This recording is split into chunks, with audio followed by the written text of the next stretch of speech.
কি বলো তো, গ্লুকন্ডি। হ্যাঁ, তোমরা ঠিকই ধরেছো, এটা গ্লুকন্ডি। এটা খেয়ে বৃষ্টির এখন ব্লাড টেস্ট হবে। তো দেখো দেখো ব্লাড টেস্ট করতেও চলে এসেছে। তা ও এত ভয় পাচ্ছে, এত ভয় পাচ্ছে।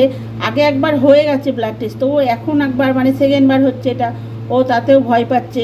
আর আবার এটা না খেয়ে হচ্ছে, আবার খেয়েও হবে একবার। গ্লুকন্ডিটা খেয়ে আর একবার করবে। তো ও তো এত ভয় পাচ্ছে, মানে ভয়েই ওর মানে নার্ভাস হয়ে যাচ্ছে, হার্টবিট বেড়ে যাচ্ছে ভয়ে। তো দেখো বাঁ হাতে করা, বাঁ হাতে মনে হয় বাঁ হাতে করা হয়ে গেছে, এবার করবে ডান হাতে। তো এবার ডান হাতে করতে করতে ডান হাতে একবার করলো, তারপর আবার ভুল হয়ে গেল, আবার সেকেন্ড বার করতে হলো। একেই ভয় পাচ্ছে, তার মধ্যে আবার সেকেন্ড বার করতে হলো। কি করবে, এত ভিতর ক্লান্তও হয়ে গেছে, পুরো দুর্বল হয়ে গেছে। তিনবার ব্লাড টেস্ট হলো, তো ওই জন্য একদম ক্লান্ত হয়ে গেছে। আর তো মানে ব্লাড টেস্ট করতে এসে বলছে তো একটু শুয়ে পড়। তো দেখো ও শুয়ে পড়েছে। চলো ওকে কিছু খেতে দিই। আর তোমরা ভিডিওটা দেখো, ভিডিওটা ভালো লাগলে লাইক কমেন্ট শেয়ার করে দিও। টাটা।